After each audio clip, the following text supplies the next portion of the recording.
And we are live with episode 157 of the Start, Build, Grow Show.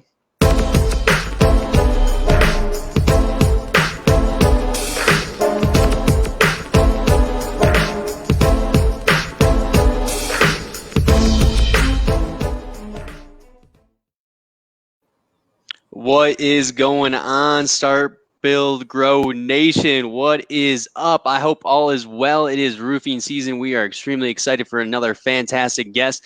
And guess what? Randy Brothers, once again, has ditched out on another episode. This guy is living the dream during the summer, man. I think he's out. He's got a huge camper. He's got a boat. I think he went and took it out with the family for the week, enjoying a long, extended vacation for the 4th of July weekend, which I hope everybody has a fantastic 4th and hopefully get to see family, friends, really enjoy it. But nonetheless, we got a fantastic guest. We have Dave Taggart in the house. Dave, what is going on, my friend? Oh, what's going on, man? I'm glad to be here. Absolutely, man. We are very excited to have you. I mean, we've been watching your content on Facebook and whatnot for some time now. I know you're doing a fantastic job, great things in the industry. So we really appreciate it. But how the heck did you get into the roofing space? And then after we get into that, we got to know about the roof poppy and the whole shebang. But we'll start with how did you get into roofing? Well, it all started in the late February, early March of last year was the first time I ever door knocked. I was working with my bare hands building fences and decks for a living, and I had a good friend named Andrew Hernandez that I met through the Arate Syndicate, and through that sort of a space. How is that, by the way? I don't want to cut you off, but is that a pretty cool organization? Because I've heard pretty good things. Man, I like it. I've been dealing with the Arate Syndicate and with the accelerator program and stuff. I've been in that space specifically for almost 2.5 years now. Kind of involved in that the stuff that Andy Frizella and Ed Milet are putting out there and having the duds. Oh man, having that culture and that camaraderie inside of the group, and like Apex here in with Ryan Stuman and them, they're doing a very similar thing, but it's different. You know what I mean? Like their program is way different, and it's super crucial to, I think, for me anyways, in my development, to have been involved in that, because that's, like I said, that's ultimately how I got into roofing. So. Yeah, so go ahead. So you're in that space. You're with the program that Milet and Andy Frisell put together. You got connected with somebody there that was able to kind of bring you into the roofing space. Yeah, I was. This part of the story. I was building decks and fences by myself with my bare hands, and my buddy Andrew was just telling me about the opportunity for growth and income and things like that. And hey Dave, you already know what hard work looks like, and you have a good reason why. Like, you have the right mindset. And I didn't know enough about it to make an educated decision. And one day I was, had a few, maybe, $200 in the bank account, and my daughters, I ended up having full custody of both of my kids. So that got expensive real quick. And, there I was, a single dad of a 6-month-old and a 3-year-old. And I had to do something. Like, it was, I was eating a can of peas and carrots for dinner, and my daughters had everything that they needed. But that's literally where all my money went, was just getting by and providing. Wow. And I didn't have a choice. I was like, hey, if this is going to work, then send me what I need to read, send me what I need to watch. And I got my first subscription login for Sky Diamonds. And 4 hours later, after I was done watching all the videos, I was knocking on doors that afternoon. And no kidding. Yeah, filed my first claim 2 days later. So then at that point, did you get connected with, you just got connected with the company, you took a job as a sales rep, you started watching online videos, and you just started knocking? Yeah. So my buddy owned the company, and he was like, man, let me give you some resources and some ground level stuff and get you off and running. This will change your life if you really pour into it. So me as a person, when I start learning about something, I get kind of obsessed, right? There's this thing called cyclothymia, and that's what I have. It's not obsessive compulsive disorder or like a bipolar disorder, but it's when you get on these high spurts, you get like, you dive into everything that you're doing, and it's almost obsessive. So I started Googling. I literally, after my first day of door knocking, I Googled door-to-door roofing sales techniques. And I watched, and I went to, YouTube, and it was Becca Switzer and it was Adam Bensman. And that's where I started my self-education, was learning. I couldn't afford none of the paid stuff. So I'm like, where do I find more free shit? YouTube, baby. Yeah, YouTube, man. And, from there, it ended up just growing and learning and developing as a salesperson, and taking a little bit of what, my core values from what I learned from Andy Frisella, and the sales stuff that I learned from Adam Bensman, and the project management stuff I learned from Becca Switzer. And I'm like, okay, how do I put all this together and make it work for me? Mm-hmm. Right. I can't just follow their recipe and expect the same product at the end, because there's a lot of variations to this. So how do I make it me? And once I figured out kind of how to do that, man, it was easy, Mm-hmm. I mean, and the biggest takeaway I think I have from that is just being resourceful, right? I think a lot of people have reasons or excuses why not to get into things. Maybe that, they're strapped on cash, time, whatever it might be. But man, you hopped on YouTube University and you just started making it happen. I love that stuff. What do you think though with like your mindset? Obviously you said you had custody of your two kids now. You didn't really have much money in the bank. You're working hard with your hands and whatnot. I mean, how much do you think that mindset of where you were in your life was able to be kind of a launching pad for you to go into this next chapter? Well, I remember in that conversation with Andrew, he was asking me, how long did it take you to build your last deck? And I said 21 hours. And he said, how many days? And I said 2. And he said, you worked with your hands in the concrete, busting up, limestones, 10 hours one day and 11 hours the next. And I said, yeah, it's exactly what I did. And he said, well, how much money did you make? And I said, well, after, materials and expenses, take a little bit away from taxes, about $700. And he was like, for 2 days worth of work with your hands all day long, you made 700. I said, yeah. And he goes, you can make that a day selling roofs and not have to work with your hands. And I was like, from there, it was literally, my mindset was, by any means necessary, this is what I was going to do. Yep. There a lot of people, have a plan B mentality, right? Like well, if this doesn't work, then I can always do this.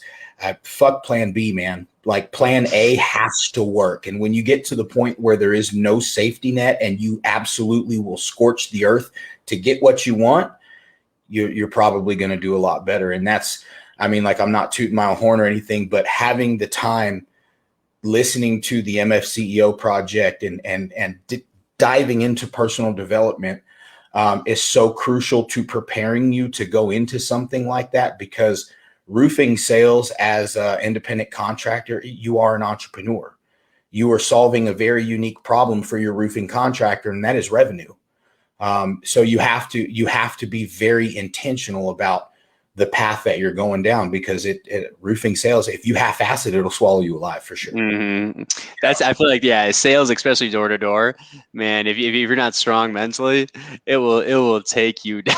It will take you down. There's no doubt about it, man. I mean, I know some salespeople that are just kind of a roller coaster of emotions, right? Sometimes they're really high when things are going well, and then when things aren't going so well, they're down in the dumps, and that's how I was. In all honesty, I did inside sales, so I was just smiling and dialing, but that's how I was, man. A roller coaster of emotions sometimes. Do you have any advice for guys who might be in a similar boat where they're kind of up and then down? Tons, man. I tell you what, we talk about this all the time. The phrase last year was flattening the curve, right? Like that was the thing that went around, was flattening the curve. And when I talk to the new hires and the new recruits in sales training, and I tell them about their bell curve, right? They're going to have the low points and the sine wave, but the time that you can keep your traction or your conversion from getting into that low depth is while it's in the high. You just keep fucking going, right? Mm-hmm. Like that's the only, you're going to have a slow month is because you had a slow 2 weeks, 4 weeks ago. Right. And that's why you now have a slow month. So when you're happy and you're satisfied, like Ed Milet says, be blissfully dissatisfied. Right. Yeah. I love that. Like, sure. Hey, it was great. It was great to do $230,000 last month. Let me see if I can do 240. Let me see if I can do 2. Appreciate where you're at, but don't be content there. I think that's a difficult thing to do too, is like, especially if you're a motivated individual where you're somewhat content with where you're at, but then also staying, that motivated to go to the next level for sure. So then why do you think you picked it up? So you said March is when you've last March is when you first got into roofing? First roof I ever walked on was March 4th. And Right first before client, the vid, yeah, right before what's COVID, that? Yeah, right yeah. before COVID. Oh man, you want to talk about having to real quick.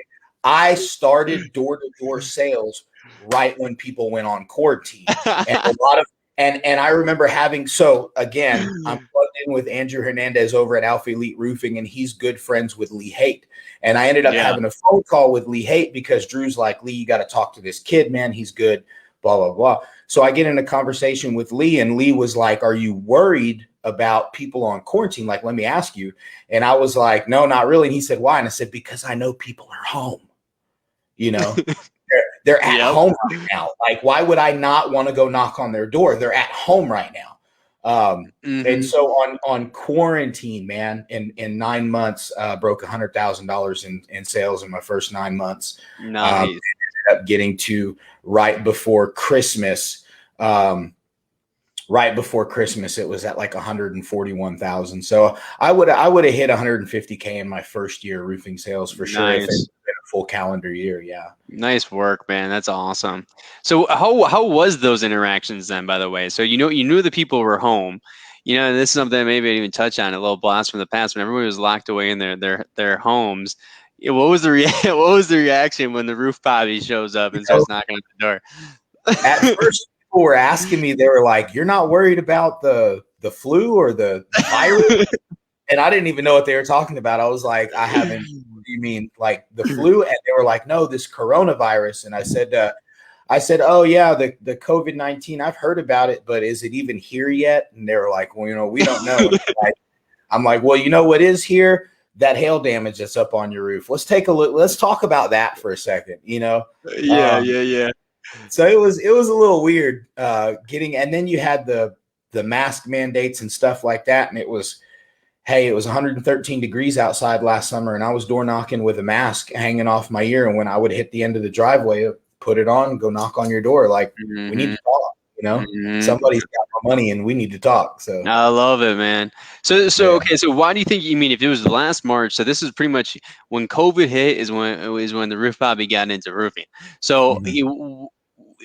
that's a little over a year now. So it really hasn't been that long of time, but you've already become, reputable source of information for other people who are in the space.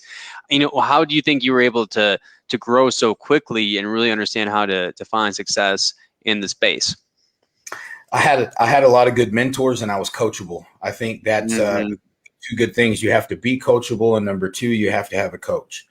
Hmm. And so the people that I aligned myself with were the people that were doing what I wanted to do, and uh, and that was just roofing sales, right? Like my buddy Andrew had a phenomenal life, and just in the 5 years, 7 years that he's been in the roofing industry in sales, and just a phenomenal company and a culture down there. And I'm like, man, like that's where I want to be. How do I get there? And the answer, the obvious answer to everybody was, open a roofing company. But because Andrew was my best friend, and I have been in business ownership before, and I've previously had also worked for a commercial general contractor, and that's where I first got into the MFCEO project. And Andy Frizella was from Dale Fisher. Shout out Hmm. Dale. Thank you for that, brother. But we got into all that space, and I realized that there was a lot to entrepreneurship that I didn't want to have to deal with. And so for me, being an entrepreneur was, man, I can make a great 6 figures a year making sure that the company is running and not have to I carry like all the that. liability, you know? I like that, So, and I wish Randy was here on this one because that's something he always talk about is that entrepreneurship.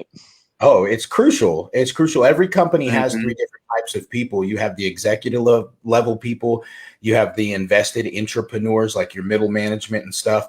And then you have your type three people, and they just, dig the holes and do what they're told. But it takes all kinds to run a company, especially, I think personally, one that has so many layers to it, like restoration work. So, Absolutely, absolutely.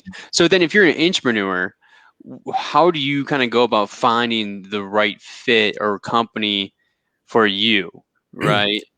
Well, I didn't even kind of develop that mindset until I had I was tasked with trying to grow the company.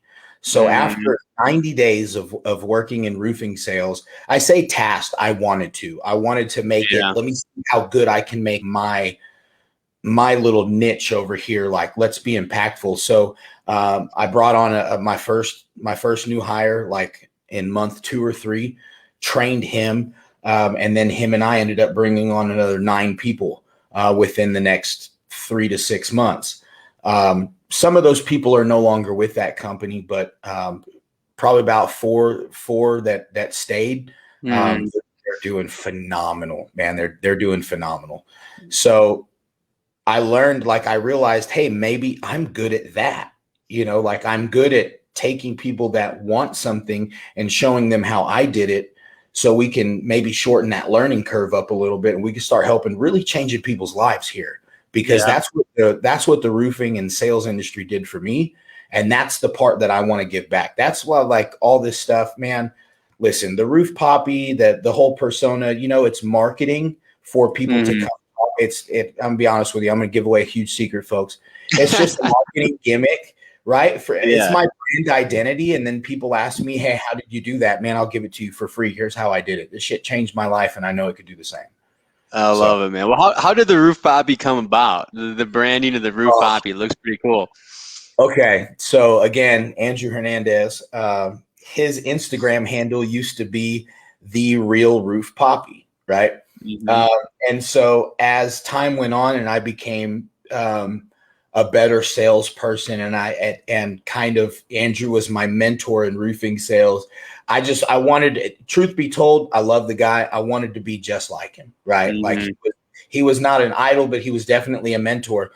So as a joke, I changed my Instagram handle to The Realest Roof Poppy. and he thought that was funny for like a day. And then people started tagging the wrong roof poppy, right? Oh, now we got a problem. So he changed his back to Andrew Hernandez, right? At Andrew Hernandez. And I changed mine from The Realest Roof Poppy just to The Roof Poppy, because there's only one. So, the true how, roof poppy. Right, the true roof poppy. But that's how that thing came about. And then it was kind of like, once in a while, Bruce Wayne puts on the cowl and the cape and he becomes Batman, right? Like, every now and then I put on the hat and that little persona comes out. But it was I wanted to start being an entrepreneur and marketing myself as a problem solver. And so I had a conversation with a buddy of mine named Corey, who is a phenomenal marketing person in the roofing and construction industry. And Corey said, you need to brand yourself.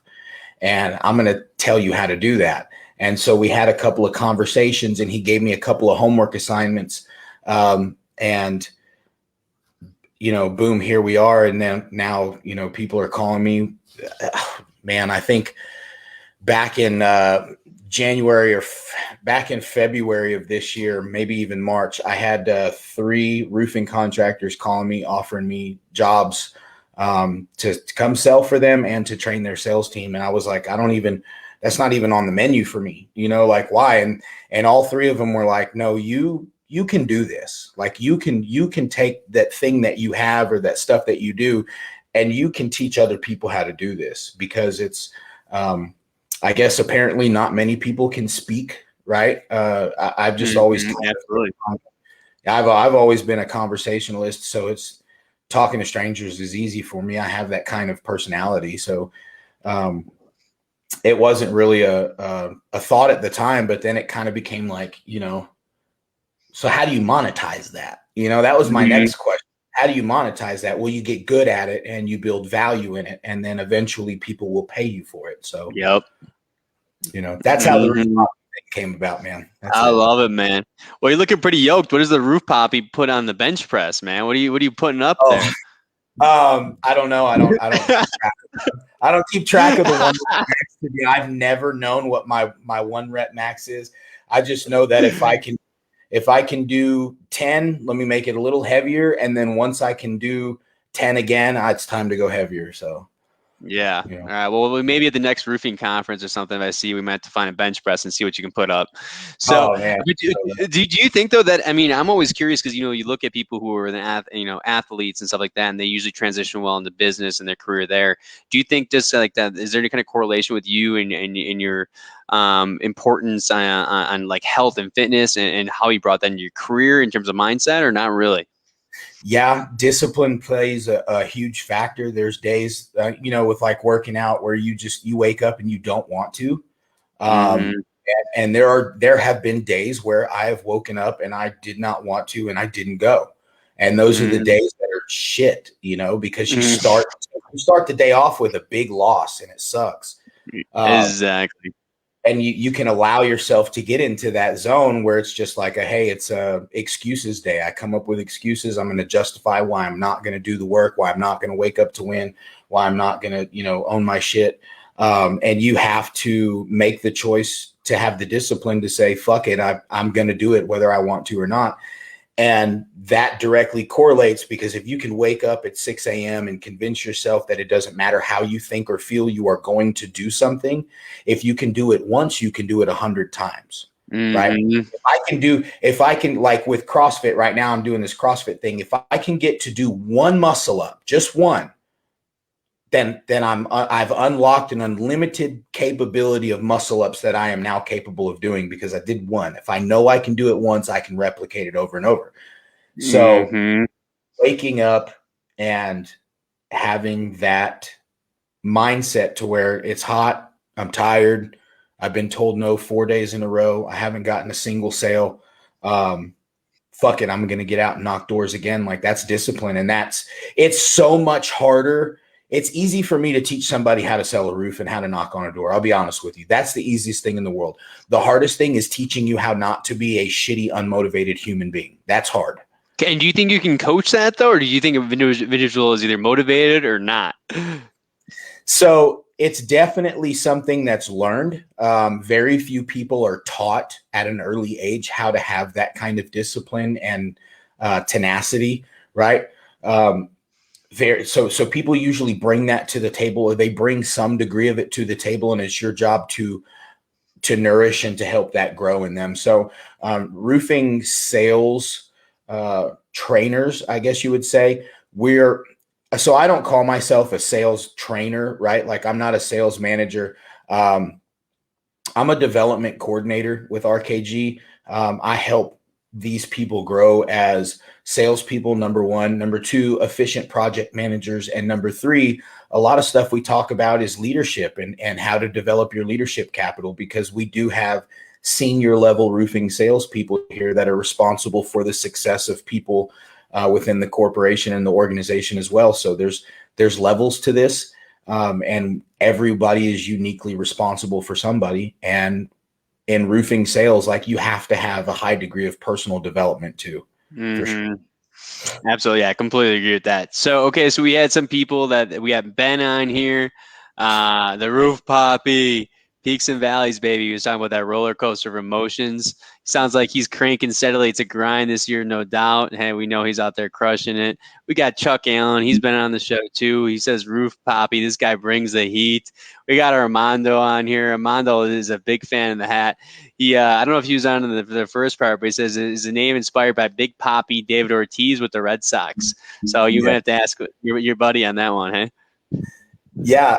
So David Ortiz is a great baseball player. I'm not a Red Sox fan. I'm a Rangers fan through and through. But yeah, the how Andrew got the Roof Poppy, I'll never know. I never asked him. I just told him, let me just get let that. me have it. Just like let me have it. I don't care where it came from. Just give it to me, please. Yeah, he told me to hook him up with some royalties one day if it becomes an ad. I'm like. I'll give you a profit share. Hey, yeah, man. Hey, if you're making that kind of money off the roof poppy, who cares? Take a cut, man. Enjoy. Yeah, take a cut. I'm going to take a quick break here to thank our sponsors, and then from there, I want to go more into the mindset of individuals on the sales side of things and how to reach peak performance.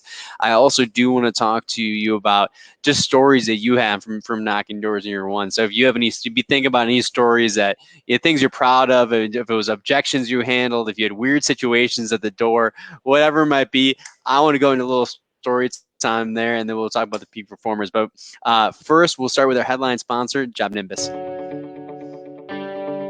Job Nimbus is a fully customizable back office solution. Track leads, jobs, tasks from one easy-to-use software. And with the largest ecosystem of integrated partners, if we don't do it, we have a friend who does. Learn how the #1 back office system in roofing can help you be efficient, be organized, be professional, and be profitable. Make sure you guys are checking them out. I mean, when you're looking at sales, you got to make sure you're equipping your salespeople with the right resources to be successful, right? So some kind of CRM system. Of course, here we promote and we proudly sponsor Job Nimbus. So if you want to check them out, make sure you're checking them out at info.jobnimbus.com/roofing-academy. Now, of course, when you're looking at proposals, that's another big issue that we're looking at when we're talking to salespeople, when we're talking to roofing companies. Big thing is spending too much time on proposals. They're not looking good. Well, we got a resource for you, and that's Sumo Quote. Are you looking to stand out with your proposal? Sumo Quote is the contractor quote that crushes the competition. It is the fastest way to build custom quotes that impresses clients and wins more work. It's one of those must-have technologies for roofing contractors, allowing them to sell faster, sell more, and sell smarter. Be sure to check them out at try.sumoquote.com/start-build-grow. All right, and we got, last but not least, we got our friends at Hail Trace. Man, our roof poppy has seen plenty of hail this year, if I had to guess. Seems like Texas has gotten all of the hail. We'd love it if Denver got some of that action, so please send it north to us. But make sure you're checking out Hail. If you're in the hail game, if you're working hail claims and selling roofs that have hail damage, you need to know where the hail is, how big the hail is, and when it hailed. I mean, if you're on the fence, it's a game changer.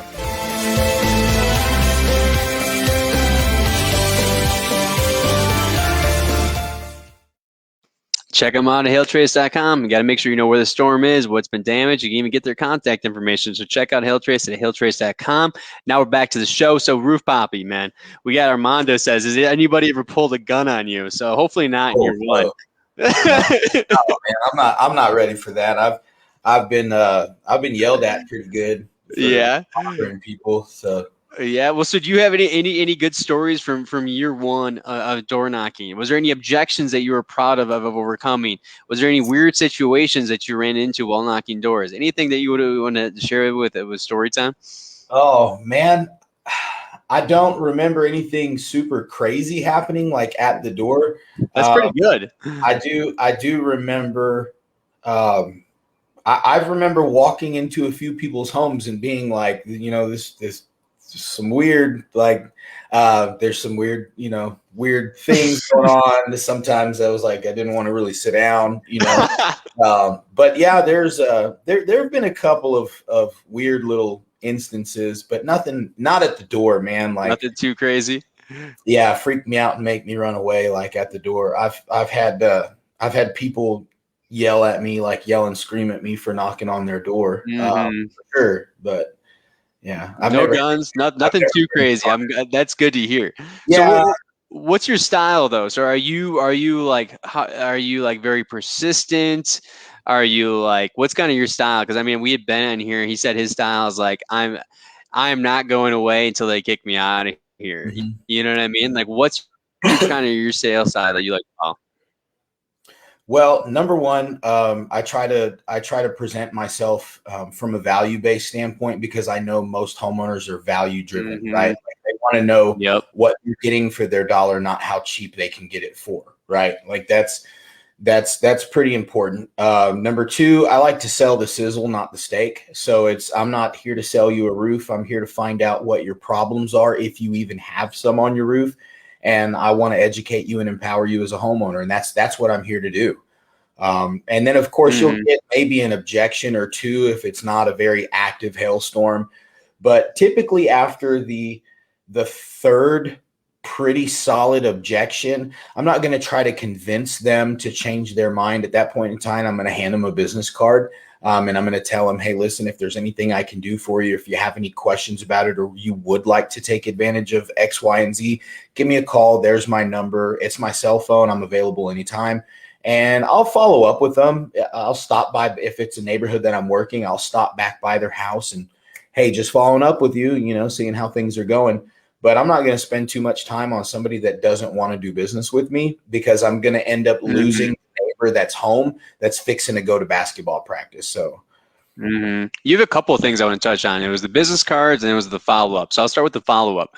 Now with the follow-up, are you just trying, like, what's your follow-up process like? Are you not putting a ton of effort there, or like what's your mindset in the door knocking realm in terms of following up with people who didn't say yes right away versus just going and knocking another door?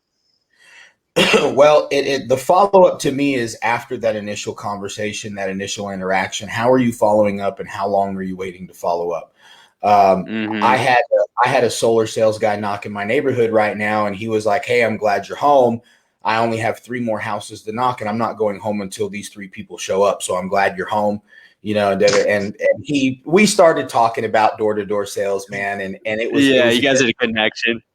yeah. And I told him, I'm like, he did a great job. And I was throwing objections at him, and he was just ducking around them left and right. And I told him, I said, look, man, if I was going to live in this home for the next 10 years, I would absolutely buy solar panels from you, just because I want to support your hustle, and so that was a powerful conversation. But it's, I don't know, like what do you really say about that? It's you have to follow up, Yeah, for sure. So on the business card, I was watching one of your videos actually that you posted, and it was with another sales rep, and you were kind of doing some training, and you said that he pulled up his business card too quickly, and it was kind of giving them an out, right? So maybe talk a little bit about that and making sure that people aren't doing things on accident that might be actually giving that potential customer an out. Well, number one, I'll know a lot of guys that carry a bunch of folders with information about their products and their stuff like that. And they'll go, number one, if I, look out my door and I see a guy with a pamphlet and a clipboard, it screams salesperson. And I don't want to talk to that guy. Right. So I don't carry, if I do carry business cards, they're in my offhand pocket. So they're on the side of the door. I always kind of turn to the side. The cards are in my offhand pocket, or I have one in the palm of my hand. I'm not going to let him see it. I don't want to give him a reason to say, hey, just give me what you got, and if I need you, I'll call you. I want to leave him my contact information after I've already figured out what their name was. I've introduced myself. I've built rapport. Now you have a reason to call me back, because I was likable and I was educating. But just walking up to the door, hey, sir, here's my card. My name's David. Okay, cool. I got your card. Go away. You don't want to do that, for sure. You don't be giving them an out. Yeah, no, I don't carry anything with me. Like, I'm not here to leave you with information. I'm here to ask you about your problems. 100%. Is there any other mistakes that you're seeing on kind of a regular basis when you're talking to new sales reps? I mean, that was one that caught my eye for sure. But is there anything other, like, things that people should be avoiding if they're newer in sales? Trying to sell the roof right at the door. Number one, you don't even know if they need a roof yet. So why are you trying to sell them on, let me tell you about my company, and let me tell you about the products that we sell, and let me tell you about the warranty. And you don't even know if they're in the market for a roof. Like, you don't. So, you haven't created that. You skip the whole part of them, the prospect taking mental ownership over a problem that they didn't know existed. Or at least giving them the opportunity to become more educated and then feel better about this. You're just convincing them to sell a roof, or to pay for a roof, or to, hey, let's file a claim. But a lot of new sales guys, they try to, they think that they have to sell the roof and not the solution, right? Like, I'm not a roofing salesperson. And I say this all the time. Roofing sales is the industry that I'm in, but I am a problem solver by trade. So if you don't have a problem, why are you going to buy my service? You know? I love that. Mm.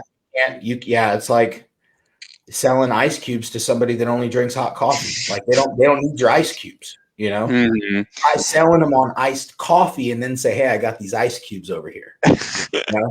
Exactly, man. I love it. Well, all right. Well, so as I start to bring this thing to a close, man, it's been awesome having you on here.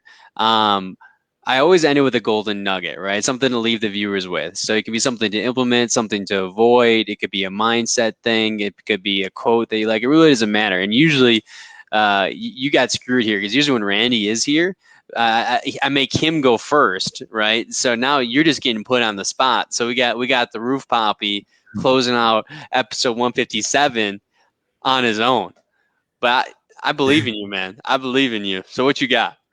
Well, I would say, man, if there was one biggest takeaway that I could give from my experience to pass on to anybody in this industry, is something that I learned, that if you honestly align yourself, if your goals or your desired outcome is more aligned with the goals of your prospect, you're gonna sell them something. They're gonna do business with you, and the money will come, but I promise you the money will come in waves. It will come in waves if you are a good problem solver and you are a good listener, number one, and you can actually figure out what the real problems are and then present solutions. People will pay you whatever they have to, for your product and your service, but you have to put your commission aside and ask yourself, what is their problem and how do I solve it to the best of their ability? So completely agree. Very well said, man. Hey, Roof Poppy, Dave Taggart, it's been awesome having you on the show. What's the best way to get a hold of you? Best way to get a hold of me is on Facebook. It's Dave Taggart. You can get me on Instagram at the Roof Poppy, at _ the Roof Poppy, right? Mm-hmm. And then YouTube channel's coming soon. So that's coming soon. What's going to be on the YouTube channel? Just a lot of tips and tricks, little 2-3 minute videos breaking down the door-to-door sales process, some of the things that I learned about hypervigilance in my life, how you can create a measurable process in your door-to-door interaction, and you can figure out where you're at in that interaction mentally and map out, well, here's how I need to get to the end of this interaction. So we're working on some stuff, man. Well, keep us in the loop, man. You've been doing some awesome things. It's very cool to see the success you've had, and now your willingness to help other people succeed so quickly. Like you were saying, you've only been in this since COVID, right? I mean, it's pretty unbelievable to see how much success you've had. So keep it up, and then the roofing space definitely appreciates everything you're doing to help others. Like you said, that YouTube channel is gonna be super cool. That's how you got into this. YouTube University, just checking on the stuff and learning and being resourceful. Now you're giving those resources away as well on YouTube. So that's going to be super cool. But everybody out there, we appreciate you tuning in to episode 157 of the Start, Build, Grow Show.